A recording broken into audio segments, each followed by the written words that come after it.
Certainly, as a look back from the past year, the athletic success, academic success, changing environment of college athletics has never been more dynamic, and our assertive posture in that remains consistent. I know I've been consistent in talking about how we view the athletics department with that, but all that's fundamental with keeping the main thing, to use one of Coach Sweeney's phrases, from an academic standpoint. And so the success of our student athletes in the classroom, which is supported from IPTAY with scholarships and academic support, has never been better. A 97% academic success rate across all of our teams is top in the country from a public school Power 5 standpoint. And even specifically with football, the 99% GSR is a record-setting number for college football programs. So that's been a hallmark of our student athletes over the years. And so as much as the competitive success is incredibly important, starting with the main thing and the success and support of our student athletes in the classroom is a non-negotiable, and quite frankly, couldn't be more proud of their work and achievements. On the fields, certainly an incredible year. 2 years ago, or I guess a year ago, when we were looking back on that prior year, we were coming off of 4 ACC championships. It was the first time that had been done at Clemson in 23 years. This past year, we had 4 teams advance to final 8s or Elite 8s or quarterfinals of their sports, between men's soccer, obviously winning a national championship their second 3 years, women's soccer advancing to their first ever College Cup, women's golf advancing to the quarterfinals of match play, and then men's basketball advancing to the Elite 8. So first time Clemson has had 4 teams advance to the Elite 8s, so to speak, in their postseason play for the first time since 1980. So that type of competitive achievement has been really just really remarkable, and a testament to our student athletes and coaching staffs. Certainly beyond that, in the support and the in-venues, record-setting year also from a support and an attendance and a ticket sales, and there's certainly business components to that are very, very important. For the first time ever, we had over 1,000 fans cumulatively in all of our venues. 1,000, I misspoke. 1 million fans. If we had 1,000, that would be probably some problems. 1 million fans, over 1 million fans throughout all of our venues. First time ever. So that engagement, that really what athletics brings to the university, the community, and then the environment that creates, obviously, for our student athletes, is just incredible. And the tangency and the support with IPTAY. Record-setting year earlier this week, I believe it was. We released our year-end figures of $79 million of funds raised and donors supported and committed. So that success of IPTAY and how that supports scholarships and academic support is, again, second to none. Today is also the 90th anniversary of IPTAY. Started in 1934, Rupert Fike, and so we're going to celebrate that today, let alone this year ahead with the 90th anniversary. Never been more important for us to generate revenues. I'll talk on more of that in a second, but the fundamentals of IPTAY and donor philanthropy and scholarships remain core, and something that Clemson and IPTAY do better than anybody. This is also, this upcoming year, is our 50th anniversary of women's sports at Clemson. So our first 4 sports started in 1974, women's basketball, women's tennis, women's fencing, and women's swimming. So this is our 50th year of women's sports here at Clemson, and obviously the 2 teams, women's tennis and women's basketball, are team 50s, so to speak, but we're going to celebrate the anniversary, and we have a campaign from a fundraising standpoint of Hear Her Roar. We also have a celebration campaign of She Will Triumph, taking a cue off of the alma mater, that we'll celebrate in all of our venues and sports, men and women, throughout the year. Certainly it's tangent to all of the success and opportunities nationally in women's sports, and then certainly Clemson, how we have added 2 new women's sports now. Feels like old hat with lacrosse and gymnastics. We were talking for so long of the startup of those sports and the launch, and now that we have some look back of gymnastics and lacrosse in year 1 and 2 respectively, it's really, really incredible, that type of investment and performance. And lastly, the opening last fall of our women's sports performance complex, our women's sports expansion complex, gymnastics and lacrosse, is an incredible facility. And then we are under construction. Many of you drove by it and have difficulty with parking, et cetera, because of it. But the expansion, the renovation of Jervy and Jervy Gym, but the addition of the Watt family performance and wellness Center, which is really a day-to-day high-impact facility for all of our student athletes, but namely our Olympic sports student athletes in sports, 18 of our 21 programs. The volleyball component of that will be open here in the coming weeks for our home volleyball season this year. And then the balance of the new build, the sports performance component, will be opened early part of 2025, spring of 2025. So, buoyed from the success of our teams on the field, and this is going back to my initial reference of our actions in July at our Board of Trustees meeting. Couldn't be more excited to move forward the contracts and commitments to the coaches that we did there, Coach Brownell, Coach Bakich, Coach Noonan, Coach Radwanski, and Coach Hester were all negotiated, but then supported by our Board of Trustees and approved, as this group knows, and we ran those through. But just to speak on that, the strategy, but really the commitment of them, really, really important. The stable of our coaches. We have 21 sports at Clemson, 16 head coaches. I've just recounted some of the successes this past year and year prior. But for my role, that support, connectivity, relationship, commitment, proactivity, quite frankly, with all of our coaches and those 5 that we moved forward with this past summer is incredibly important, right? And they all have different stories to them, and very intentional about my engagement with all of our coaches, but in particular the contractual matters, which are important, right? And so those actions, again, I thought were just a testament to those coaches and the fits here at Clemson and how they lead their programs specifically. Never been a more dynamic time in college athletics, as I've referenced. The codependency of all of the moving parts, NIL, right, transfer portal, house case. I look forward to talking on transfer rules. Transfer portal talked about revenue sharing, college football playoff expansion, right? It's finally here, 2024. We've been talking about playoff expansion for quite some time. So now that we're in the operational mode of that, and the opportunity for Clemson to compete and be playoff ready from a hosting standpoint, certainly, of course, let alone as that looks like for the season, and Coach Sweeney starting camp, and he had a bit of a different cadence with that, just for him to forecast and project to a different type of season and structure and perhaps elongation. And so all of those moving parts within football that have connectivity to the broader landscape has never been more dynamic, and has never been more of a priority for Clemson athletics, and ultimately my role to continue to position us for that. The alignment, we talk about it a lot, and we're going to continue to, just with President Clements and his role in leadership of the university, certainly his role and emphasis and support and understanding, I could go on, in athletics is renowned. And then how that works up through our Board of Trustees, of course, and their time and attention and education and prioritization around athletics and college athletics, and Clemson's position in it as an athletics department, but more so as an institution, couldn't be more aligned and true and important at this day and time, so to speak. To that end, as we continue to navigate all the changing collegiate athletics model, again, a lot of those elements that I just referenced, never been more important for us to continue to generate revenue.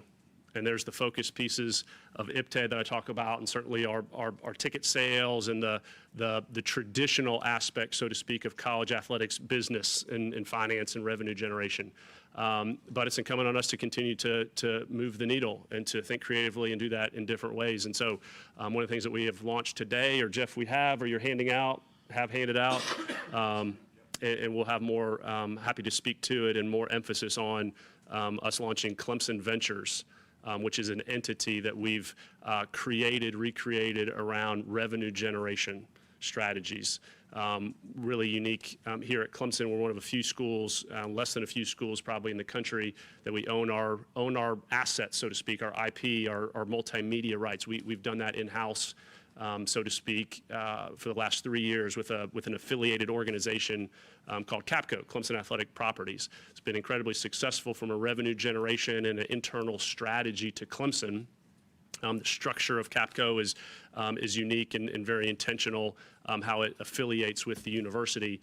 This rollout of Clemson Ventures is a next step, is a 2.0, so to speak, of that strategy of our commercial interface from the business community and revenue generation, and how we align more of our assets to create revenue opportunities for Clemson athletics, but also uniquely, and this is very intentionally part of the strategy of how that interfaces from a future model for our student athletes in NIL, and as we talk on house case and the opportunity to continue to position and create resources for our student athletes for NIL opportunities, and how we can build staff and create agency type strategy within Clemson Ventures is absolutely a tact that has been under development for quite some time here this spring and summer.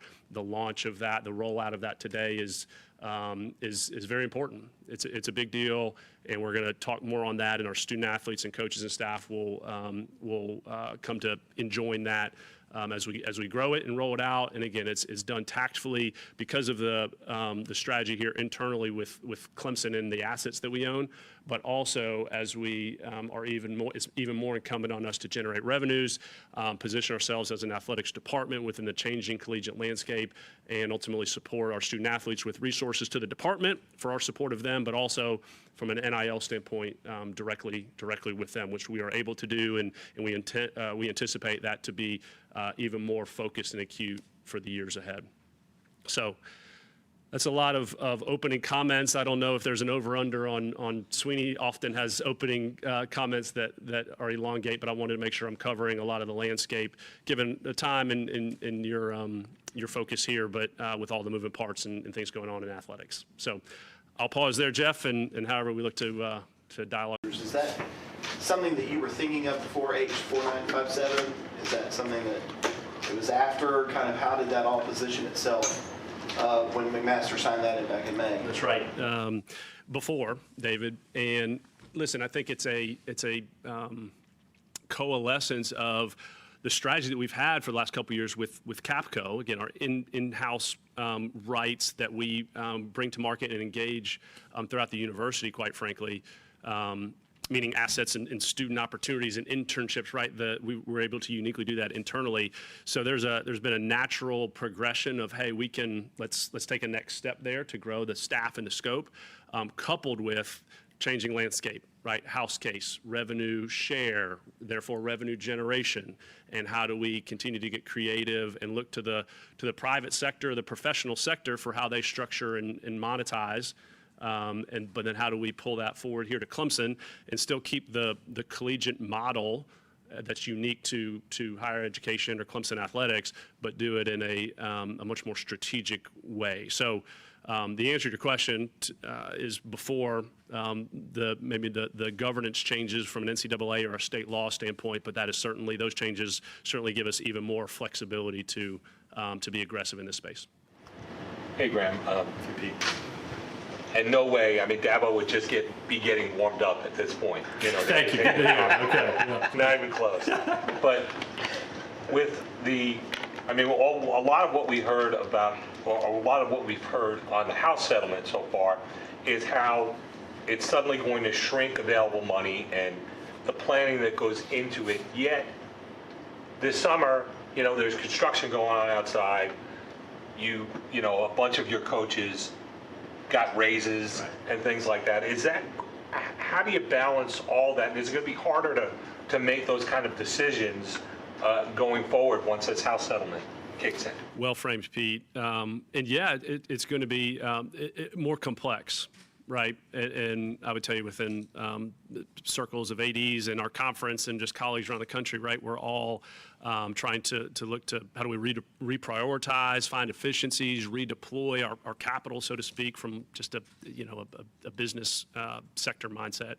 And you're right. Like, listen, we're going to continue our posture is going to continue to invest. And that means coaches. We just ran through those, and we're going to continue to leverage certainly revenue generating activities, investments, sports programs, right? There's a business strategy to that we're going to continue to and be reactive to the market. Maybe is not the best phrase, but recognizing and aggressive within the market. That's going to continue to shift. And sure, that means coaches, that means facilities and footprint and how your operations are. So you're right, and we're going to continue to build, but there's a redeployment. And I would, to be honest, there's plenty of facilities on our to-do list that probably have a little bit of a different timeline with them now.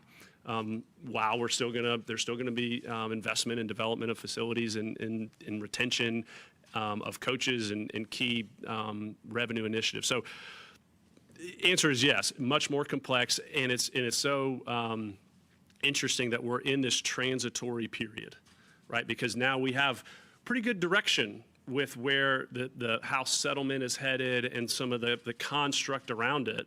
But the quintessential building the plane while we fly it as an industry, let alone local decisions, part of your point, there's still so much uncertainty around the implementation details, any adjustments legally or from the settlement articulation. So, but listen, we've been very engaged with all 16 of our coaches and in educating and equipping them with, here's our understanding of it. Our phrase that we've been using is, in the absence of certainty, right? There's not a whole lot certain right now in college athletics, house case or otherwise. But for us administratively in my role to provide as much clarity as possible. That means transparency with our coaches, with our student athletes, with our staff, with our community, right? In IPTAY, et cetera. So that balance is kind of how we think about it and while we're going to be redeploying priorities and investments. You mentioned about IPTAY and their annual and setting a record and all that, but obviously that's with scholarships and that stuff. How do you educate the IPTAY people why it's so important future to other ventures that you mentioned you're putting out there that they continue to give to the athletic department in a different way? How is that message going, and what is the plan for that message? Yeah, well said. We're just getting into fall giving year, right? And now our tickets and parking, and so we're kind of off and running into the year ahead. And so a lot of that marketing and messaging is to come, so to speak. That being said, listen, within a house case, here's how we talk about house case, maybe strategy or build. And I'll try to articulate it my mind's eye here. From a pyramid standpoint, right, and really three components of house case. Expanded scholarships or deregulated scholarships. We can provide more scholarships to all of our sports and student athletes. There's the revenue share component, right? And then there's still NIL on top of that, and what's the enforcement and mechanisms around it. And so we intend to, and we are working to be able to invest heavily in all three of those areas. And again, Clemson Ventures is a component to the revenue generation, but even particularly the NIL agency aspect. That being said, back to your question from our IPTAY supporters and 22,000 plus donors, the foundation of this pillar, this is still higher education. It's scholastic in nature. It's scholarships. It's the support, the academic support, nutrition, personal development, programming. That remains foundational, and that's going to affect all 21 of our sports, 600 student athletes. And because of the house case, that foundation is able to be wider. We're able to offer more scholarships.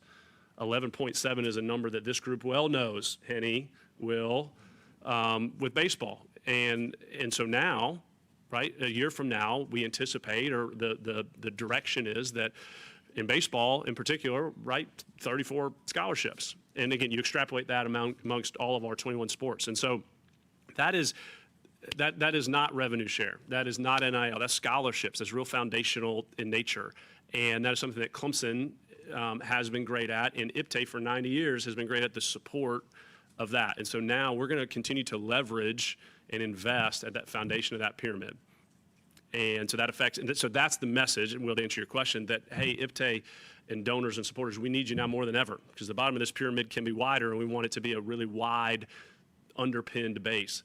And now, layer up of the pyramid, so to speak, is revenue share, and how we look to invest that. And that's now allowable, so to speak, or will be from a house case, and we need to be fully invested. We intend to be fully invested and strategic about the deployment of revenue share opportunities. And then again, beyond that, the top of the pyramid, so to speak, is NIL opportunities. And so again, back to Clemson Ventures, NIL agency, and NIL is going to remain very, very important in the future changed collegiate model. It's all underpinned, back to your question, Will, of education, scholastic nature, financial aid, scholarship support for our student athletes.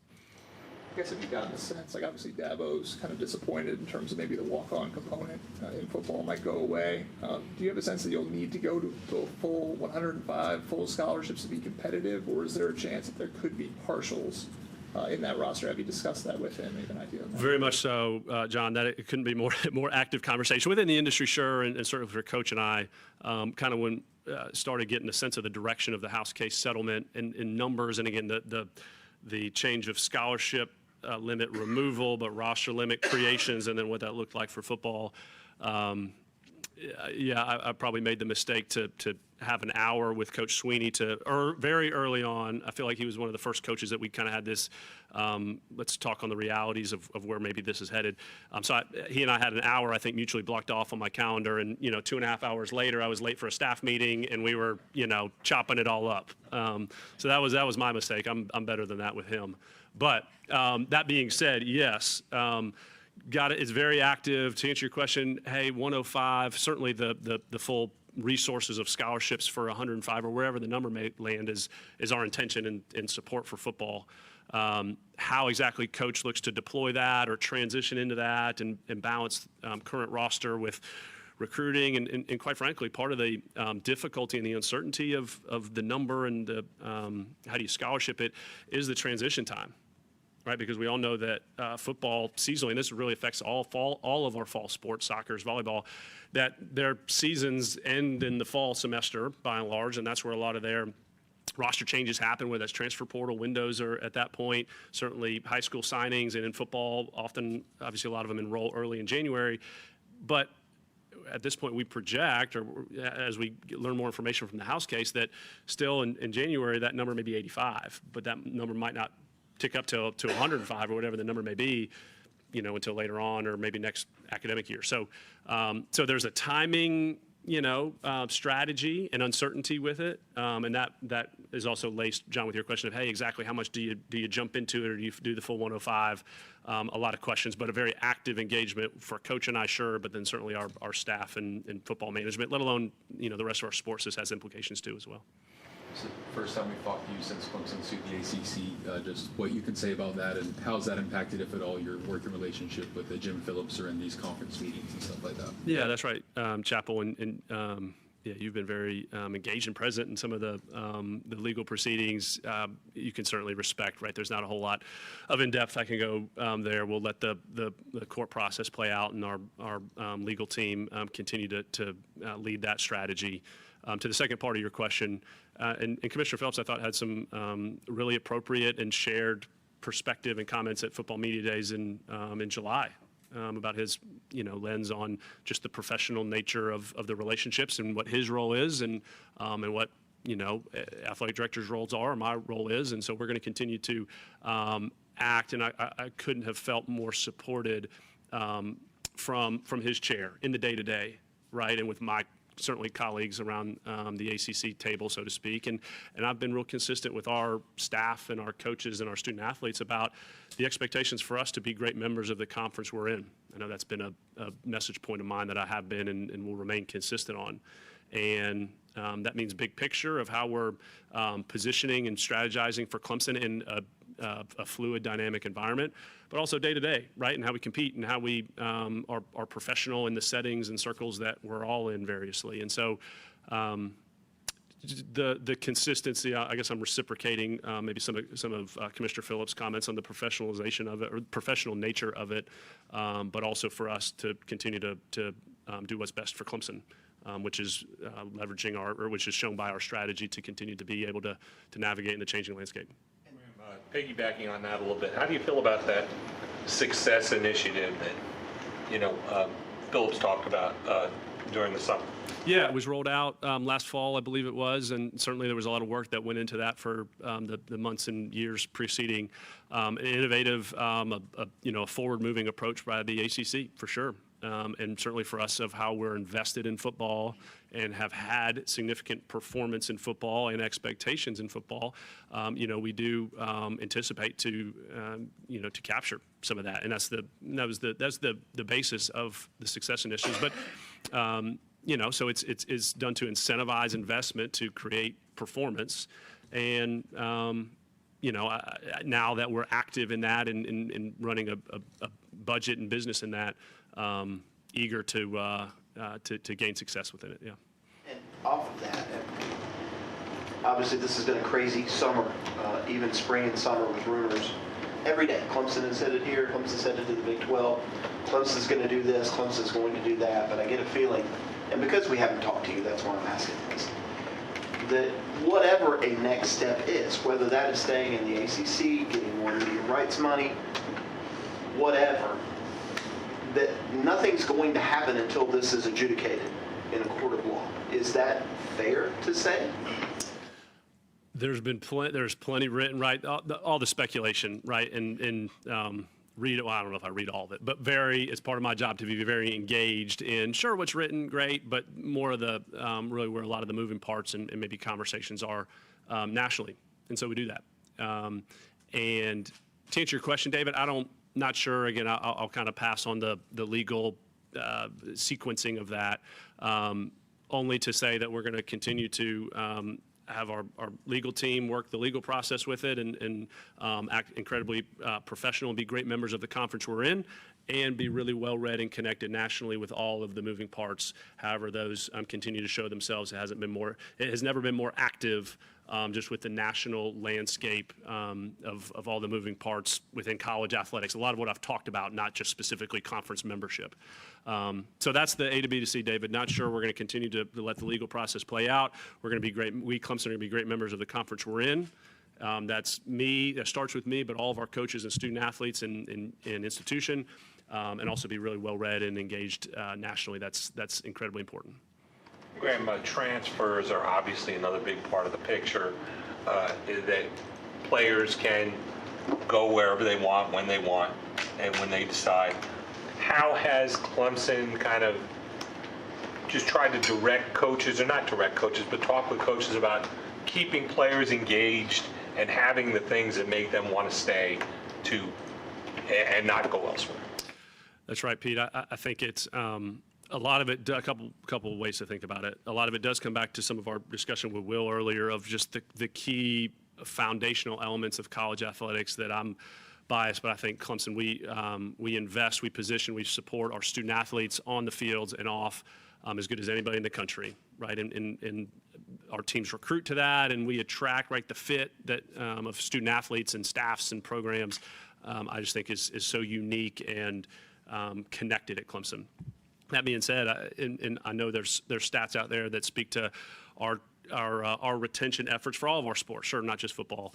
And I think we index really well on some of those stats or the retention components because of a lot of things that I just talked about. But that being said, 21 sports with 16 different head coaches, there are different levels of status isn't the right word. Each of our coaches are equipped and have a different vision and strategy for how they run their programs. And every sport's a little different, right? With the calendar, with roster strategy and playing time, right? A lot of what you're speaking to, Pete. And, and that's where I lean back to some of my early comments on our coaches and investment, continued investment, where we have great coaches that lead their programs incredibly well. That means competitively, but also ensure roster management and the vision and strategy that they have for where their programs are at.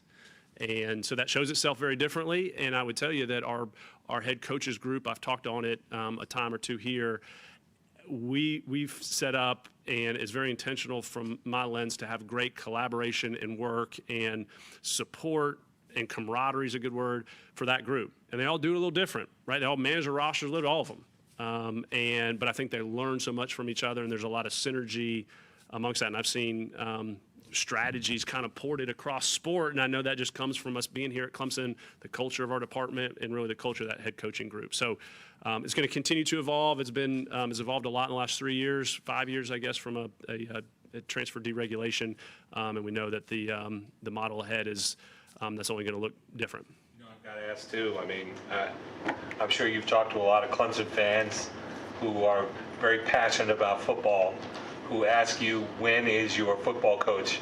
Why can't we get transfers in like some of these other schools there? Have you ever talked with Dabo about that? Are you comfortable with how Dabo manages his roster and keeps players? Couldn't be more convicted and supportive of Coach Sweeney, two-time national champion head coach, and how he has built his current program and where he's at, and let alone where his strategies and nimbleness, quite frankly, is ahead. And so, yeah, we talk about it, but in a supportive way and a understanding vision and strategy, and how do we continue to be adaptable in a changing landscape. Sure, that means roster management, but that also means, or particularly means a lot of things that we've talked about. So absolutely, that's active engagement with me and coach, but just in a very supportive, equipping him in particular, but the other 15 of our head coaches and how they run their program and build their rosters.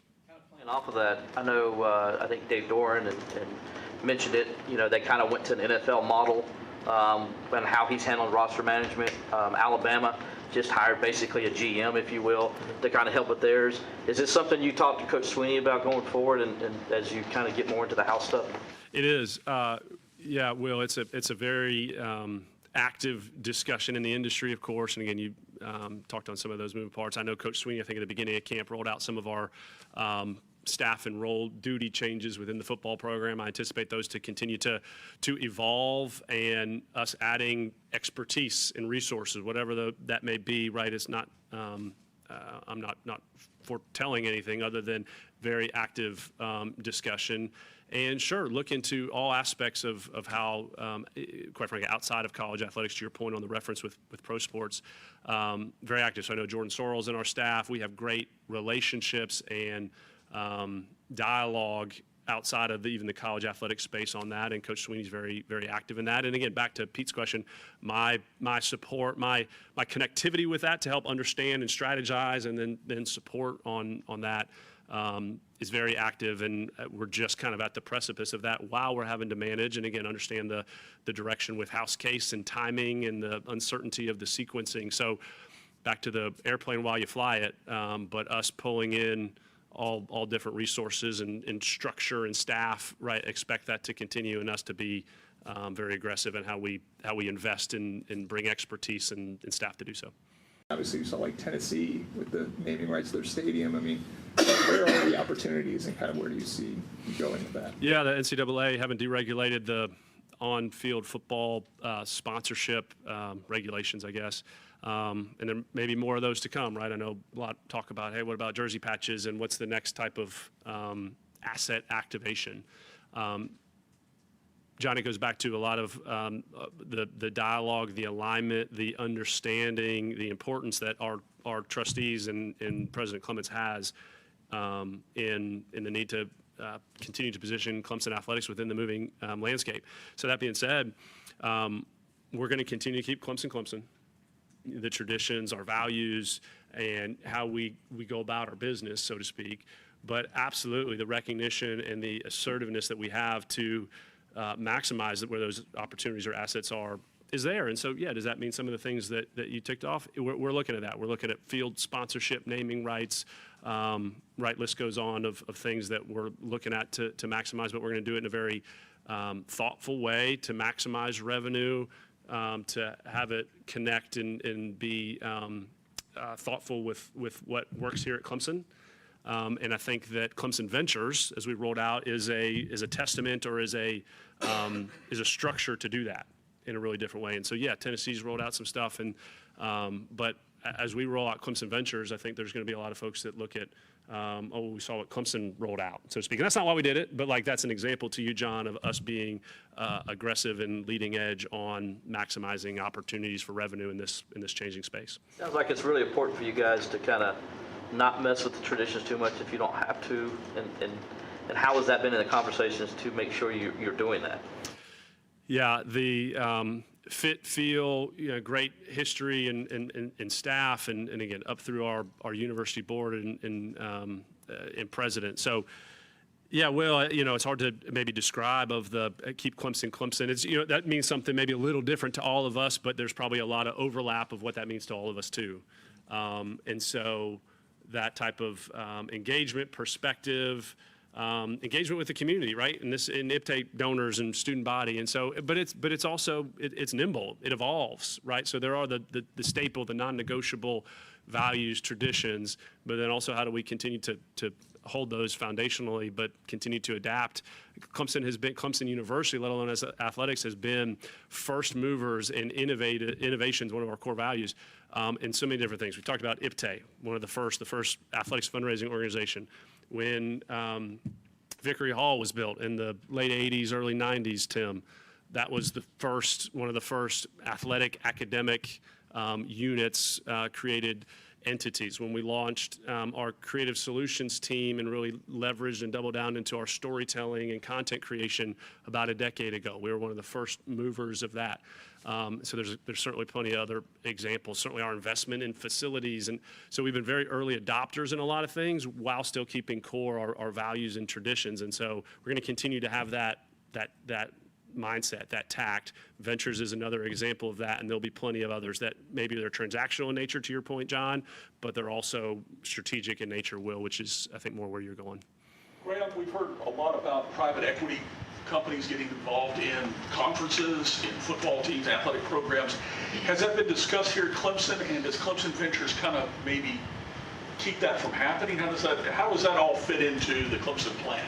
It has been discussed. We have been very active or connected within that space, and just to be really well-read and understanding what opportunities there are, what strategies there are, pros and cons, right? So we've learned a lot in that space, and think for us, it's incumbent for us to be very connected, very well-read, to position ourselves. Clemson Ventures is not created to be preventative to that.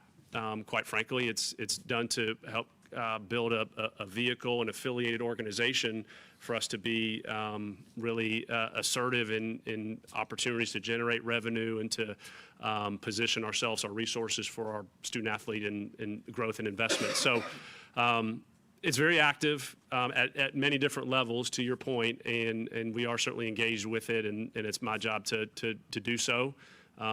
How that looks and shows for Clemson in the future, really not sure, but it's something that we're very well read on. The 110 Society was launched last November, I guess. How has it been performing since this launch, and is it where you guys want it to be? Yeah, Darian, it was last fall. The leadership of 110 Society, the connectivity with IPTAY from a fundraising, a resource generation standpoint, has been incredibly successful. How that engaged with our student athletes. We've tried to take a very efficient approach with that, in the sense of how we fundraise and engage with it, because, right, quite frankly, the donors and supporters of most collectives, certainly ours and 110 Society, are the same, donors and supporters of IPTAY and of Clemson. And so it's the same ecosystem. And so we have IPTAY as staff members and development officers and our fundraising organization that have these relationships, and we are able to help fundraise for dollars to go to collective 110 Society. And so we've really leveraged, I hope our donors and fans, we're actually this upcoming couple weeks, we're having a kind of another wave of outreach. Hope they feel that yes, while NIL dollars and collective dollars are separate, and so all funds and transactions go to 110 Society, but we are able to be, and we've been very intentional about being very efficient or aligned in how those asks and communications are. So it's evolved over even just the 9 months that we relaunched, or 110 was launched.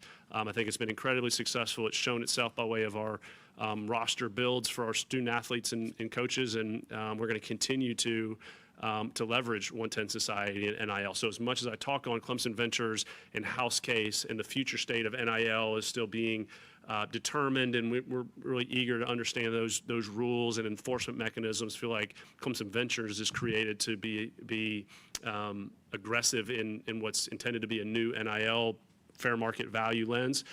Between now and then, our collective and 110 Society continues to be incredibly important.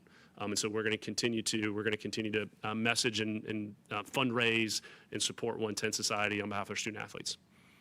Been a lot of dirt moved around here the past 3, 4, 5 years with football and gymnastics and the wellness center on the Jervey renovation. Is there anything kind of in the works other than those, once those get done, to keep it going? There is. It's a balance off of Pete's question earlier that it's, again, timeline or priorities are going to look different. Priorities as far as where dollars go, not necessarily what facility is a pecking order per se. Jeff and I, as we were kind of prepping for some of this, we were remarking that, gosh, probably in these type of season media availabilities, whether that's with myself or certainly Radakovich before, the earlier on in the comments it was probably more facility updates. And now with all of the moving parts and probably call it other priorities or additional priorities that we have as a department, right, it probably doesn't get as much limelight, but we are going to continue to invest and have those. A couple things, David, to answer your question. Certainly I talked on earlier, the completion and opening of Jervy Volleyball and then our Watt Family Performance and Wellness Center that we're well aware of. We are through phase 1 approval, and we intend to come later this fall with phase 2 approval of our basketball operations expansion project, coming off of Littlejohn Coliseum and the Swan Pavilion. On behalf of our men's and women's basketball programs, and also with the gymnastics addition, who now they certainly use Littlejohn. So that investment for basketballs, intend to continue to move that forward. Again, there'll be next actions on that later this fall. And then beyond that, revenue generating projects are going to be very important. So investment in Memorial Stadium.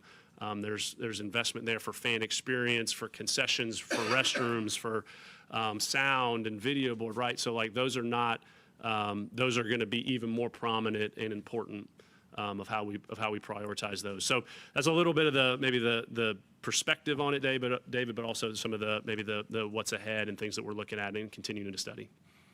In terms of the expenses, are you pretty confident you won't have to cut any sports in this new model? And I guess with Clemson Ventures, is that part of why, in terms of being able to generate enough money to have some of those Olympic sports? A couple things, John. Yes, we don't intend to. We've looked at everything, and we'll continue to, but at this point, do not intend to alter our sport mix. Having just added 2 prominent, incredibly successful, heavily invested new sports, prominent women's sports, gymnastics and lacrosse.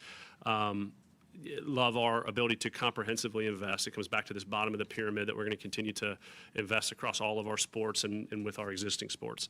That being said, yes, Clemson Ventures is, again, part of is in a very core way a strategic revenue generating entity. Therefore, to help generate revenue, to help us avoid or not pull levers on expense savings of things that maybe other schools have to more highly consider. All that to be said too, John, this gets back to President Clements and board, great support from our university. And that doesn't mean financially, that just means of like, hey, working through this, these new expenses, new collegiate model together. And so the well-readiness of our campus leadership and partners and colleagues that I have, let alone our board and led by President Clements, that's a big part of the new model as well. And so I think that all that comes together for institutional decisions related to sport mix, et cetera. And so that is not an anticipatory action for us. Something like 80% of Power 5 schools sell alcohol in football stadiums now. I think you guys are the one in the ACC that doesn't do it, not just for that, but across the board. Any thoughts on discussions on that? Or I guess if not, why is that an important thing for you all to uphold? Yeah, that's right, Chapel, and it's certainly it's something that we have talked, are talking about, but that's also that's an active answer, but it's also a retroactive answer. We've been talking about that. We've been assessing. We well know the marketplace. We know the dynamics with it, the revenue opportunities with it, how it would fit here at Clemson. So that's been a long type conversation, a long continual conversation, and it is certainly continual and active right now. And so again, well aware of national landscape and who does and doesn't and those type of things. There's decisions for Clemson, and yes, there's revenue generation needs, of course, there's fan experience opportunities. And so that's going to remain on our list, but it's been on the list for quite some time. And we'll continue to study it and see what becomes of it. Grandma, it seems like an ultimate big picture question, but a lot of the things we've talked about are things that have happened and how the school's going to deal, how your athletic department's going to deal with it. What do you think we're going to be talking about in college athletics 5 years from now, 10 years from now, if we meet here? This is a constantly changing situation, as we know. I mean, how's the landscape going to be so much different down the road? That is a real big picture, and gosh, the crystal ball. It's funny if you think that question, Pete. If we rewind back 5 years, gosh, I don't know that anybody would have licked the crystal ball of exactly how it looks now. Listen, the continued focus and value of brands, of competitive success, of sports properties. This is kind of a professional lens, but also in college, there continues to be seemingly more value, more commercial value, sure media value, right? With all the with your big valued brands, and so for us at Clemson, we view ourselves to be that, and we've continued for decades. Let alone certainly with football is on the leading edge of that. So therefore, a little bit back to some of your prior questions of like investment and how the model's changing and how we're managing the business and expenses. But also, I can forecast in 5 years that there's going to be even more incumbency to have great brand equity and value, and that means on the fields and off. And so how we make decisions to continue to invest in athletics on behalf of the university and how we manage a growing industry of sports and entertainment in American higher education, that's what's being stressed right now more than ever. I expect that in 5 years to be even more stressed.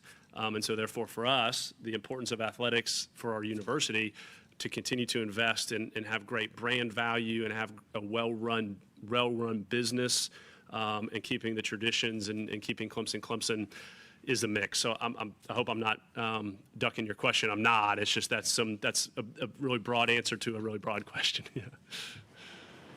Graham, do you worry about fans becoming disillusioned with the business of football and athletics as opposed to just coming out on Saturdays? Sure. Yeah, that's a well-phrased question, and I do, right? And it comes back to a little bit of, Will, you were talking on, hey, what's our marketing to our EPTE donors, and I kind of go back to this pyramid and the foundational piece that, call it disillusion, call it professionalization of college sports, right? I know there's plenty of buzzwords and things written about how the game is changing. But at the end of the day, I couldn't be more convicted. I know our university is, our coaching staff, Coach Sweeney has conviction on, it's still about education. And this is American higher education. It's scholastic in nature.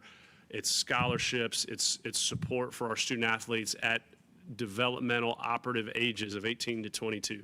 And so that obligation that we have to continue to invest in those fundamentals of college athletics, to me, remains unchanged, so to speak, or non-negotiable as it relates to it being a foundation. But we got to be really adaptive to how the game is changing and how our fans or our consumers, so to speak, react to that. It is very different, but demographics continue to change, how we continue to position Clemson to still withhold the values and traditions of Clemson and college athletics, but also be really nimble and aggressive within the changing landscape is the needle to thread. Got time for one or two more? Eric Backy's name was kind of a hot name and a rumor after the season ended, I guess. For you guys to give him you guys agreeing on an extension, I guess, was that kind of because his name was considered in that pool, or was it always in the works? It was, there was, how do I answer this, Darian? It was a very proactive approach. There was, Eric's name was very active a year ago, and it was this past year, and it will continue to be. Eric is a young coach, so to speak, but incredibly successful coach at Clemson in his 2 years here, let alone before. As he's returned to Clemson, he and his family, I feel like there isn't a better fit for Clemson baseball than Eric Backich, and I know Eric feels that way about his family in Clemson. So, Darian, yes, Eric's name and the discussions and dialogue that he and I had during that time period were very active, and you have a sense of that. But a lot of those conversations he and I had well before and are iterative, and so there was never a concern of a fire drill or an issue. Eric was very forthright and just candid about how he saw himself in Clemson baseball and his family, as was I, as how we viewed Eric and his family and his leadership at Clemson baseball. So very excited to have the new contract support for Eric. That matters, but also there's such a fit there with him mutually that it's incumbent on us to continue to support him in the baseball program, but I feel like that's going to provide great success for years to come. Some of the logistical preparations you're getting in place for the idea of Clemson maybe hosting a college football playoff first round game, and how much that impacts, obviously, in a smaller city, everything that goes into that. Well, the 4 games, 4 first-round games, one on Friday, December 20th, I believe, 21st maybe is the Friday, and then the 22nd is Saturday. 20th and 21st is a Friday, Saturday. We have commencement on Thursday, December 19th. We also have the athletic director's birthday on December 19th. So there's a lot going on in that. But yeah, so Chapel, we've had a lot of, really this goes back to a year and a half ago, while the structure and the timing was rolling out. So we've had a lot of internal discussions on that with IPTAY, with our season ticket holder interface, certainly operations with campus connectivity, right? Commencement there is Friday. That brings a lot of hotels and celebration and families and end of the semester. And now there's basketball schedule, is going to be rolled out, and there's going to be, men's and women's basketball around that time. So we have done a lot of in-office work and prep. We have saved that, so to speak, for any of our donor ticket interface work, probably until as we get into the season a little bit. And so we have would anticipate sometime in the middle of fall, should that be something that would maybe show itself as an option, that we'll certainly get ahead of it with our fans for education and information and ticket details, et cetera. So we're prepped to do that. There'll just be a time and a place that we hope is coming sooner than later. Yeah, talk about building a plane while you're flying. I guess, what are the biggest pieces in terms of the house settlement you're still trying to figure out? Is it the Title IX piece? Is it who exactly will forward the money to the players, or it's the conference or the school? Like, what are all the discussions at this point? Yeah, there's plenty. John, I'll answer your question with a couple of direct components. One is certainly the distribution, our affordability, our investment, so to speak, from a scholarship deregulation, more scholarships, getting back to the bottom of the pyramid. And so that we look to affect and invest with all of our sports in that manner. But the specifics of that, the roster management of that, you were kind of talking on the 105 a little bit, and the ability for our coaches to manage our current roster, manage roster transitions, while knowing that they're going to have more scholarships to recruit to. And they're recruiting, right, college recruiting, it's a little different timing for all the sports, but many of our sports, they're recruiting current freshmen and sophomores, so to speak, or camps and things like that. And so, they're already thinking, our coaches are already thinking to rosters that are for the 26 and 7 season, which would be in a different roster or scholarship allocation, but also we don't exactly know where those land. So that type of, okay, where the finality of the settlement, but then really how we're able to offer more of the scholarships to all of our sports, that's a big focus. And then the second one is, or second priority amongst many, is the NIL enforcement structure and fair market value, clearinghouse, commercially focused intention of NIL in a post-house world. And so ergo, we're building Clemson Ventures, and we're building an in-house agency to help us position and facilitate and create those opportunities for when that is intended to be really true NIL is the phrase in the settlement, and an enforcement mechanism and structure around it. And so we are building our agency for that to be the NIL circumstance ahead. Now, how that evolves and how the structure and how the external agencies that are intended to help manage and report and enforce that, there's a lot of focus on that we want to be really active and engaged with, but have some focus on how that evolves.